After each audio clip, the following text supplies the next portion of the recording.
교회 다니면서 겉으로 말하기는 어렵지만 가끔 정말 하나님은 살아계시는 건가? 기독교 성경이 말하는 예수님이 구원자라는 사실은 믿을 만한 것인가? 이런 근본적인 의심이 가끔 들 때가 있습니다. 오래 믿은 사람도 그럴 수 있습니다. 그렇지만 함부로 입 밖에 내지 못하고 마음속 깊은 곳에 의심까지는 아니더라도 의구심을 담고 있는 분들이 많이 있습니다. 저의 경우에는 그런 경우가 없었습니다. 그렇지만 대부분의 성도들의 경우에는 가끔씩 튀어오르는 그 의심을 갖고 있는 분들을 많이 봅니다. 오늘 본문은 그 의심에 관한 내용을 다루고 있습니다. 그런데 이 의심을 한 사람은 다름 아닌 세례 요한이었습니다. 세례 요한은 신약 성경 시작하면서 예수님을 가장 먼저 전파한 사람입니다.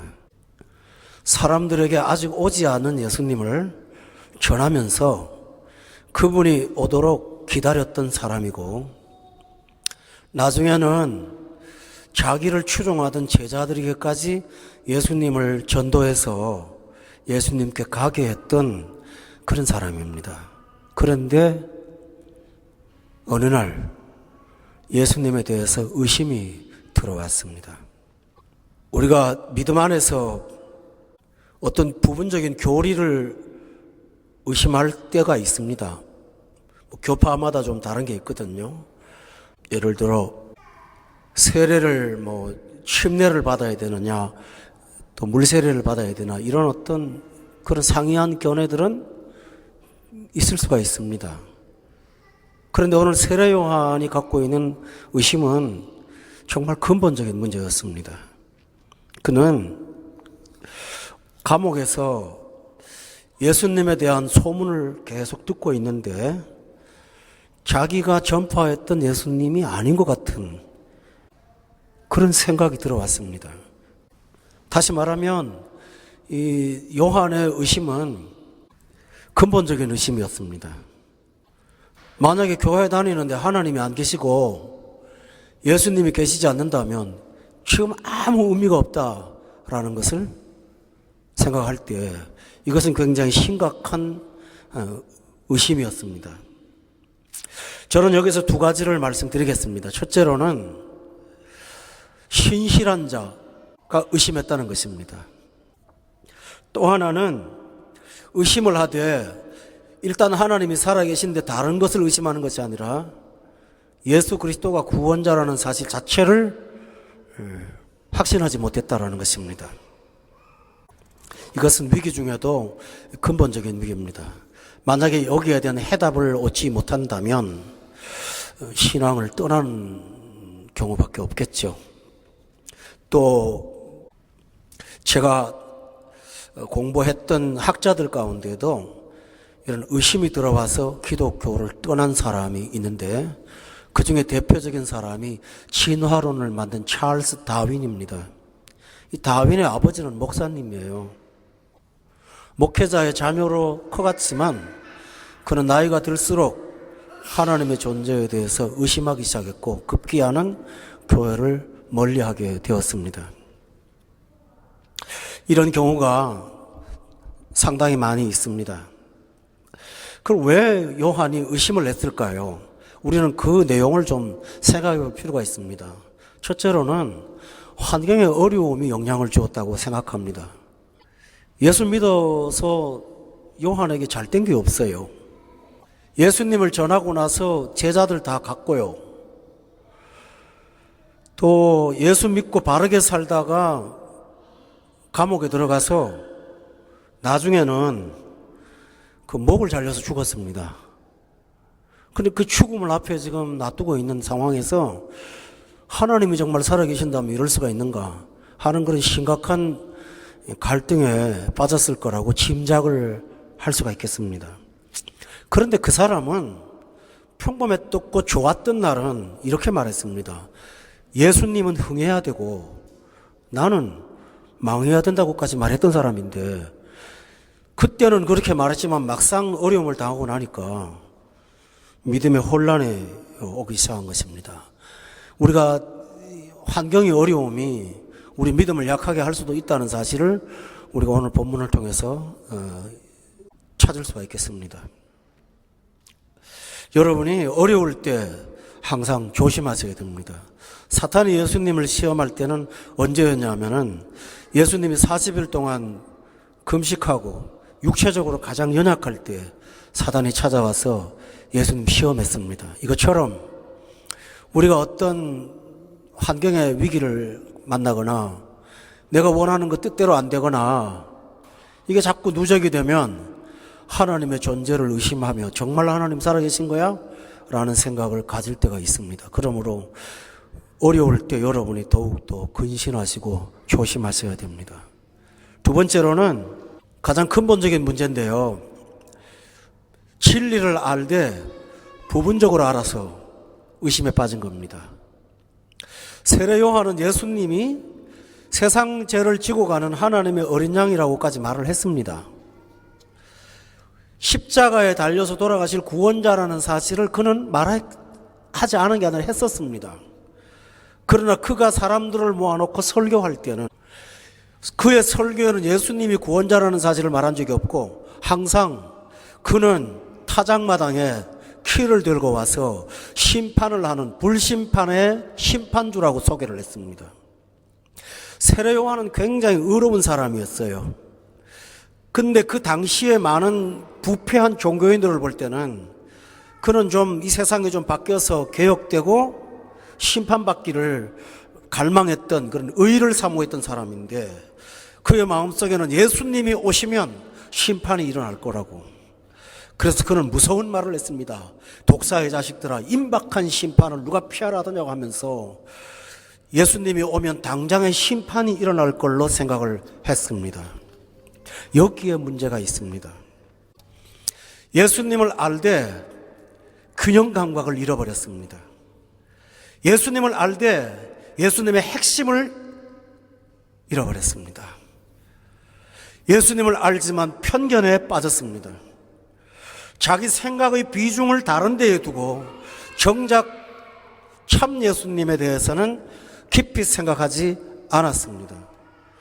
예수님은 이렇게 말씀하셨습니다. 내가 이 세상을 심판하러 온 것이 아니라 구원하러 왔다고 육체로 오셨던 목적을 말씀하셨습니다. 그런데 요한은 예수님의 구원보다는 심판을 기다렸습니다. 이와 마찬가지로 우리가 갖고 있는 내 편견이나 내 생각의 잘못됨 때문에 그 편견 때문에 예수님을 의심하는 경우가 종종 있습니다. 예수님이 부활하신 날 오후에 엠마오로 가던 제자한테 예수님이 찾아가셔서 만났습니다.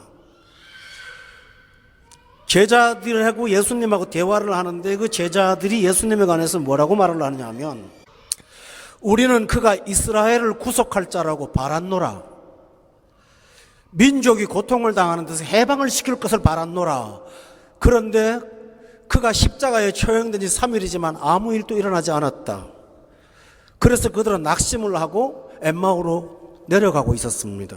그때 예수님이 성경을 들고 그들의 편견을 깨트렸습니다. 성경을 들고 그들에게 가르쳐 주시면서 인자가 고난을 받고 구원을 이루어야 영광이 이루지 않겠냐고 그들의 편견을 깨우쳐 주셨던 것을 기억합니다. 오늘날 많은 신자들이 자기 생각, 편견에 빠져 있습니다. 어디서 배운 학문의 근거 혹은 진화론이나 학교에서 배운 과학이나 이런 기초를 갖고 하나님을 의심합니다. 우리가 세상을 안다고 한들 다 알지 못합니다.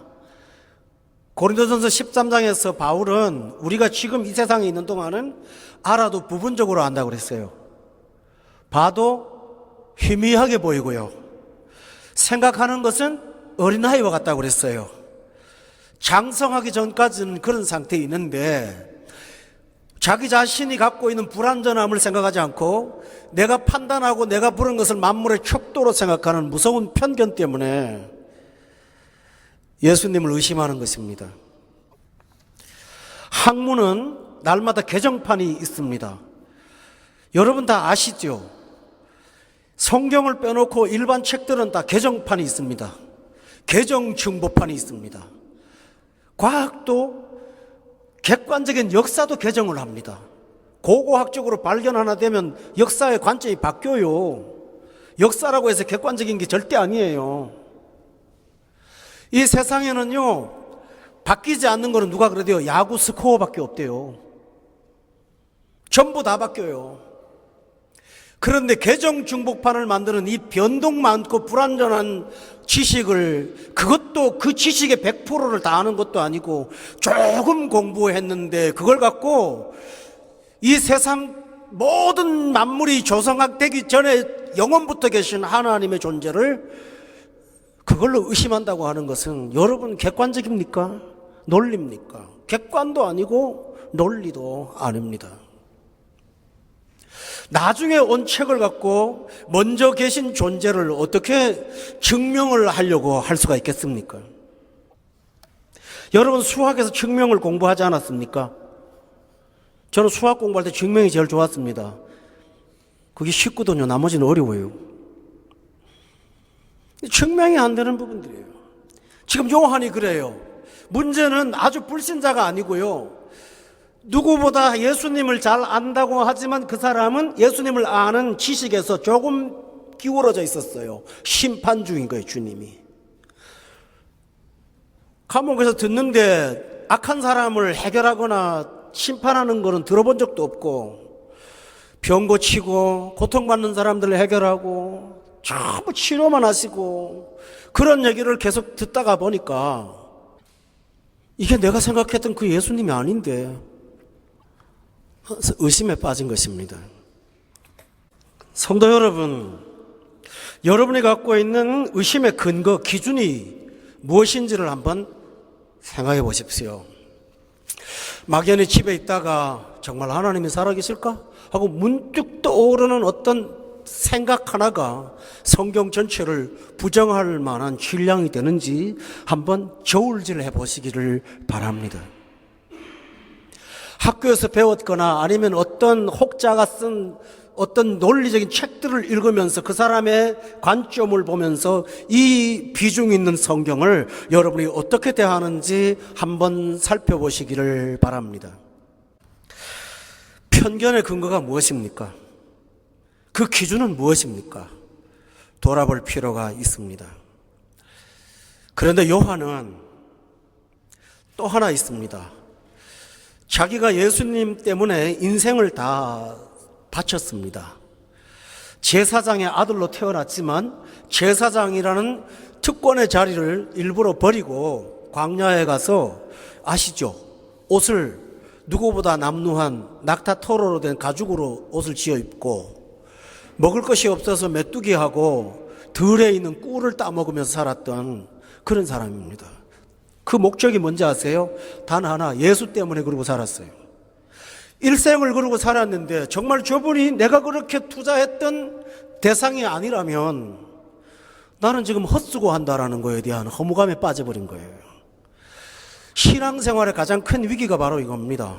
내가 지금 여기서 왜 앉아있는지 의미를 모르는 거예요. 내가 이 시간에 왜 여기 있어야 되는지 그 의미를 내가 못 찾기 시작하면 진짜 혼란에 빠집니다. 그 고통 때문에 감옥에서 당하는 아픔보다 정신적인 고통으로 더 몸부림을 쳤습니다. 그러나 세례 요한은 참 좋은 사람입니다. 일단 첫째로는 그는 자신이 이런 의심에 빠졌다, 영적인 침체에 빠졌다는 것을 사람들한테 공개하면서 정직했습니다. 세례 요한은 목사님 같은 분 아닙니까? 강단에서 권 목사가 하나님 정말 살아계신가 제가 의심하고 있어요. 말 될까요? 못합니다, 그거. 영적으로 연약한 성도들이 앞에 있는데 오랫동안 신앙생활하고 예수님을 전도한 내가 하나님 정말 맞는가 하고 의심한다 그러면 그 많은 사람들한테 악영향을 미칠 텐데 어떻게 함부로 말할 수가 있겠습니까?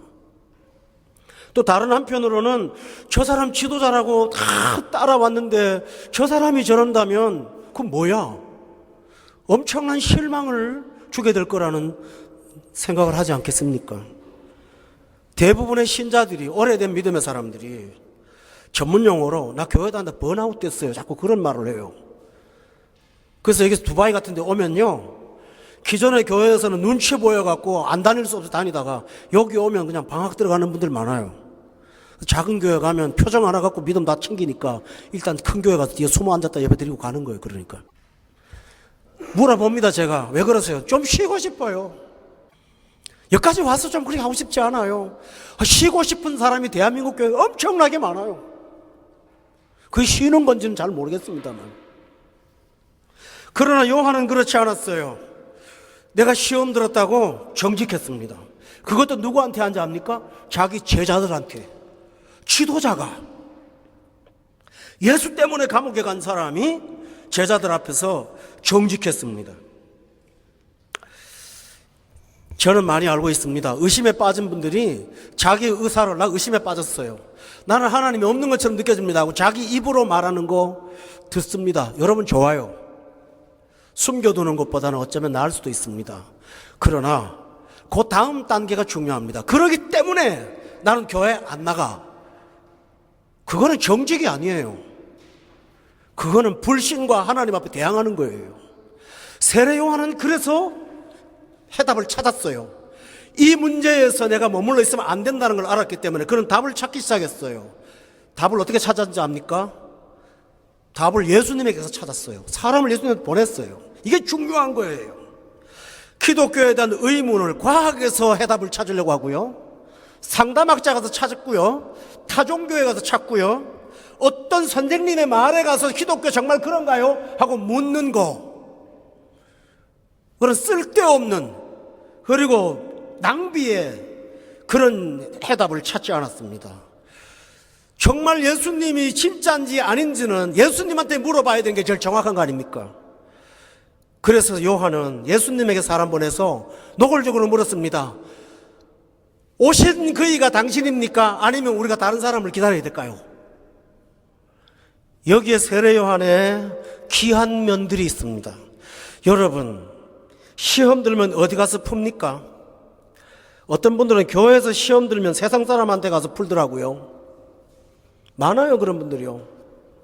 신앙생활 하다가 성도하고 갈등되면요, 불신자 언니하고 대화하더라고요. 그럼 언니의 대답은 뻔하잖아요. 그만 다녀라. 조금 부드러운 사람은 적당히 다녀라.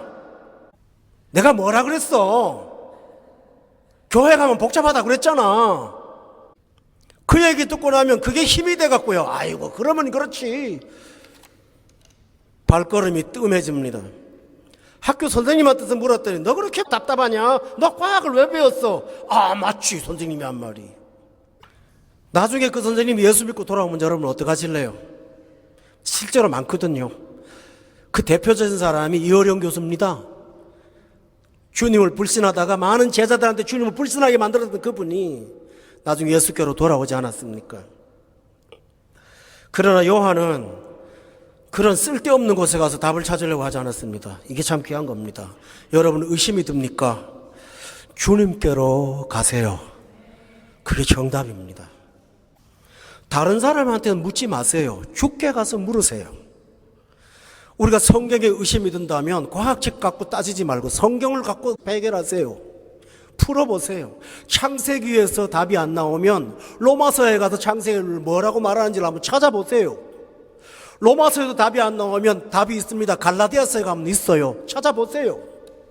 그래도 안 되면 요한계시록 가서 보세요. 있습니다. 저는 물어봅니다. 여러분 의심 때문에 성경을 다시 들고 객관적으로 읽어보신 적이 있나요? 없나요? 우리가 기독교 연대를 계산해 보면 한 5,500년에서 6,000년가량 조금 못 됩니다. 그런데 친화론을 주장하는 사람들은 그 단층을 잘라갖고 이것은 몇 억만 년이 지난 하나의 유물이라고 태층 구조를 그렇게 말합니다. 그래서 미국에서 시험을 했어요. 정말 몇 천만 년만 돼야 되느냐? 아니요. 급속도로 어떤 충격을 가하면 10년 만에도 그렇게 퇴적층이 돼요. 그거는 미국 과학계의 정설이에요.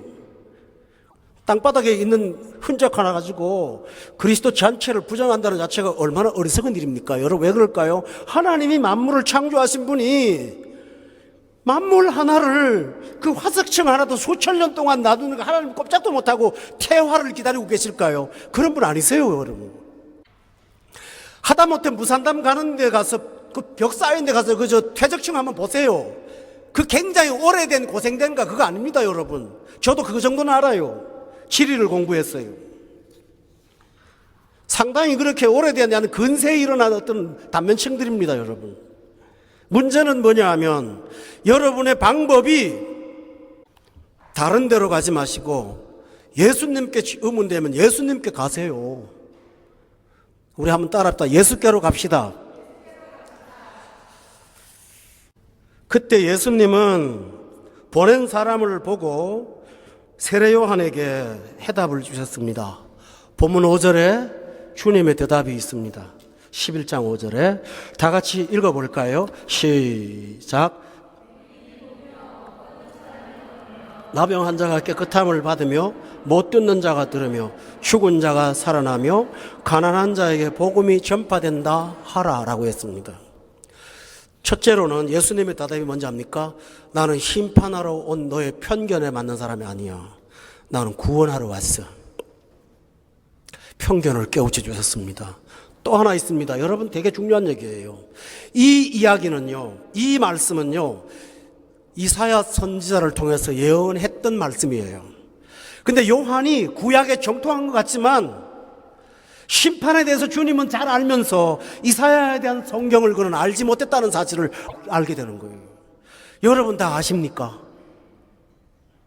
주님은 그가 몰랐던 소망과 복음의 자유가 이사야서에 기록되었다는 것을 구원자인 내가 와서 영적으로 눈뜨지 못하는 사람 눈뜨게 하고 나병 환자 깨끗하게 하는 것처럼 죄 가운데서 지저분한 사람 살리고 죽어서 못 듣는 사람을 살려서 듣게 하고 영혼이 죽은 자를 살아나게 하고 심령이 가난한 자에게 복음이 전파된다고 말씀하시면서 나는 이 세상을 구원하러 온 구원자라고 수정해 주셨습니다.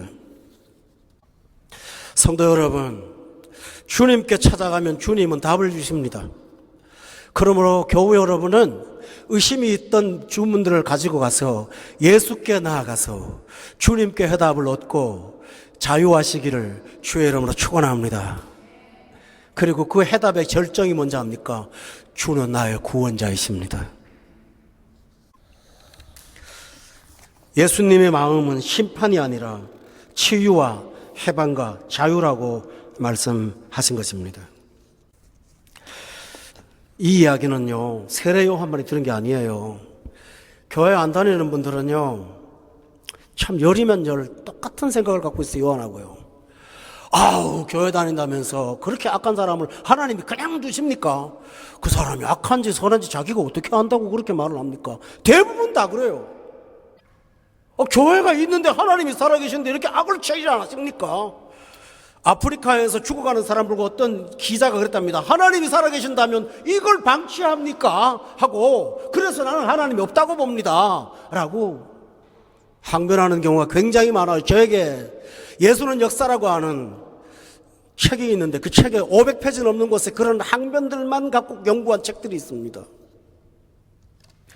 여러분, 그 사람들의 말은 일견 틀리지 않을 것입니다. 그러나 주님은 누구십니까? 심판을 유보하고 인내하고 기다리고 참아주고 그 사람이 구원에 이를 때까지 주님은 한없는 인내로 기다리시는 분이 주님이시지 않습니까? 아멘? 공의와 공평을 제입하신 것이 아니라 회개하고 돌아오는 날을 기다리고 있습니다. 그렇기 때문에 여러분이 함부로 하나님 앞에 말할 수 있는 것도 하나님의 은혜가 있기 때문에 그게 가능한 거예요. 성도 여러분, 그러므로 성경에 가서 구원과 복음의 신 예수 그리스도를 여러분이 발견하시고 편견과 억압에서부터 자유하셔서 정말 구원자 예수님을 만나시기를 주의 이름으로 축원합니다. 베드로가요, 나는 다른 사람이 다 예수님 부인해도 나 부인하지 않겠습니다 라고 말할 때 예수님 뭐라는지 압니까? 너 날 3번 부인할 거야. 그런데 내가 사탄이 너를 움직이지 못하도록 내가 너를 위해서 기도할 거야. 나중에 회개하고 돌이키면 형제를 굳게 하라고 말씀하시면서 주님은 심판하시기보다 사랑하고 인내하고 기다려 주셨습니다. 이분이 예수님이라는 사실을 믿으시기를 주의 이름으로 축원합니다. 다윈이 죽을 때 무슨 말인지 아세요? 마지막 순간에 제자들이 물었습니다. 선생님, 정말 조상이 원숭이에요? 글쎄, 확실히 모르지 뭐 내가. 그러고 죽었대요. 근데 현대 학문들을 그런 말을 싹 뺍니다. 그래서 성경은 세상 학문을 거짓이라고까지 말을 하고 있어요. 그러나 여러분은 주님 앞에 나와서 참 예수님이 누구신지를 알 때 의심이 구름처럼 다 물러가고 빛나는 지성과 확신을 갖게 될 것입니다. 여러분, 이 세례 요한을 예수님께서 어떻게 보셨을까요? 참 그렇게 나를 전도하고도 그렇게 의심해 하면서 주님이 책망하지 않았어요. 참 신기합니다. 세례 요한이 사람을 보내갖고 그런 말을 막 공개적으로 해야 되니까 전에 세례 요한을 따라다녔던 사람들이 혼란에 빠진 거예요. 그때 하나님께서는 예수님은 세례 요한을 보호합니다. 7절에 뭐라고 했는지 압니까? 그들이 떠나며 예수께서 무리에게 요한에게 대하여 말씀하십니다. 너희가 뭘 보려고 갔냐? 광야에 나갔더냐? 바람에 흔들리는 갈대냐? 사람들 앞에서 요한이 그런 의심을 가졌다고 바람에 흔들리는 갈대 같은 사람 아니야. 갈대가 아니야. 라고 그를 보호하셨습니다. 또 그랬습니다. 8절에 예수님이 너희가 뭘 보려고 나갔냐? 또 말합니다. 부드러운 옷 입은 사람이냐? 부드러운 옷은 입은 사람은 왕궁에 있느니라. 그 말이 뭘까요? 세례 요한이 날 때문에 얼마나 인생을 험하게 살았는데 편하자고 그랬냐? 그 세례 요한의 공로를 주님께서 잊지 않으십니다. 그리고 사람들한테 세례 요한의 귀한 사역을 기억하셨습니다. 그뿐 아닙니다. 9절 말씀에 그러면 너희가 어찌하여 나갔느냐? 선지자를 보려고 나감이 아니었더냐? 너희들 세례 요한이 선자라고 믿었지 않느냐? 그랬다 맞다. 그런데 뭐라고 하죠? 9절 끝에 보니까 오라 내가 너희에게 이르노니 그 사람은 선지자보다 더 나은 사람이야. 10절에 보면 내가 내 사자를 내 앞에 보냈는데 그가 내 길을 예비하라고 했던 이 사람이 바로 이 사람이야 라고 말씀하시면서 예수님은 세례 요한의 명예와 그 신앙과 인격을 주님께서 보호하여 주셨습니다. 의심이 있다고 해서 그 사람을 나무라거나 그러지 않았다는 사실입니다. 요한의 일생은 12절에 보면 천국은 침노를 당하는 거였다고, 다시 말하면 세례 요한 때부터 12절에 보니까 지금까지 천국은 침노를 당한다는 말은 세례 요한의 사역 때문에 많은 사람이 천국에 들어가려고 애를 쓰고 있지 않느냐고, 그의 열매가 얼마나 크냐고 주님께서 그를 칭찬하셨습니다. 본문 11절에 이렇게 말합니다. 세례 요한보다 큰 사람이 여자가 낳은 자 중에 이런 많은 사람이 없었다고 주님은 그를 칭찬하고 계십니다. 의심을 칭찬했을까요? 아닙니다. 주님 앞에 나와서 그의 연약한 부분을 고백하면서 의심을 풀려고 했던 그 아름다운 모습을 보면서 주님은 요한을 귀한 사람으로 인정한 것입니다. 그뿐만 아닙니다. 13절에 보면 모든 선지자와 율법이 예언한 것이 요한까지라고 하면서, 여러분 본문을 잘 보세요. 12절, 14절, 13절을 보면 12절에는 요한 때부터라고 말했고 13절에 보면 요한까지라고 말하면서 요한이 이 세계 역사에 굉장히 중요한 어떤 분기점을 갖고 있었던 사람이라고까지 말하면서 주님은 그를 이 세상 사람이 칭찬할 수 없는 놀라운 칭찬으로 격상시키고 있습니다. 세상 사람 가운데 이만한 말을 어떻게 듣겠습니까? 다시 말하면 중세와 근세가 이 사람 때문에 바뀌었다는 말보다 더 큰 겁니다. 세례 요한까지, 세례 요한 때부터 이런 일이 났어. 이 사람은 대단한 사람이야 라고 말했던 것입니다. 오늘 여러분이 의심을 이기고 주님 앞에 나와서 주님께 와서 물어보면 주님은 여러분의 삶을 인정하시고 이렇게 귀한 사람으로 칭찬해 주실 줄로 믿습니다. 그뿐 아닙니다. 14절에 보면 요한에 대한 칭찬이 어느 정도까지냐 하면은 너희가 즐겨받을진대 오리라 한 엘리야가 바로 이 사람이라고 말하면서 예수님은 구약에 예언되었던 주의 길을 예비하는 사람이 바로 세례 요한이었다는 사실을 인정하고 있습니다. 교우 여러분, 우리가 의심도 많고 불안도 많지만 그래도 치열하게 주님을 붙잡으면 하나님 나라의 칭찬과 상급이 있음을 믿기를 바랍니다. 알리스터 맥그라스라는 사람을 제가 되게 좋아합니다. 그가 가진 회의에서 확신이라는 책에서 그는 이렇게 말했습니다. 신앙의 의심과 회의는 그리스도인의 삶에서 계속 나타날 것이다. 신앙생활은 의심과 싸우는 끊임없는 전쟁이다. 인간의 연약함에서 오는 어쩔 수 없는 현실임을 부정할 수는 없다. 그러나 그보다 더 큰 것이 있다. 비록 의심이 있을지라도 복음에 매료된 것이 더 크다. 복음은 의심보다 끌어당기는 힘이 더 강해서 결국은 나를 믿음으로 이끌고 가는 것을 믿는다. 비록 해결되지 않은 고민과 난제가 남아있을지라도 나는 여전히 의심 가운데 주님을 신뢰한다. 프랑스의 평신도 신학자인 자크 엘룰의 말을 인용하겠습니다. 마음 깊은 곳에서부터 나는 내가 가진 믿음이 불확실하며 쓰러지기 쉽고 불안정하다는 사실을 알고 있다. 하지만 동시에 나에게 이 믿음이 반드시 필요하며 불안점에도 불구하고 이것이야말로 내 생명의 중심이라는 사실을 실존적으로 알고 있다. 찰스 링마라는 호주의 신학자는 자크 엘룰의 글을 번역하면서 자기 관주를 밑에 달길 우리는 의심하는 순간에도 하나님의 손에 붙들려 있다. 믿음이 강하고 담대할 뿐 아니라 영혼이 어두운 밤에 처했을 때도 우리를 지탱해 주시는 분은 의심 속에서 나를 이끌어 주시는 여전히 하나님이시다. 포기하고 돌아서기보다 빛을 향해 나가기를 힘쓰는 게 더 좋겠다.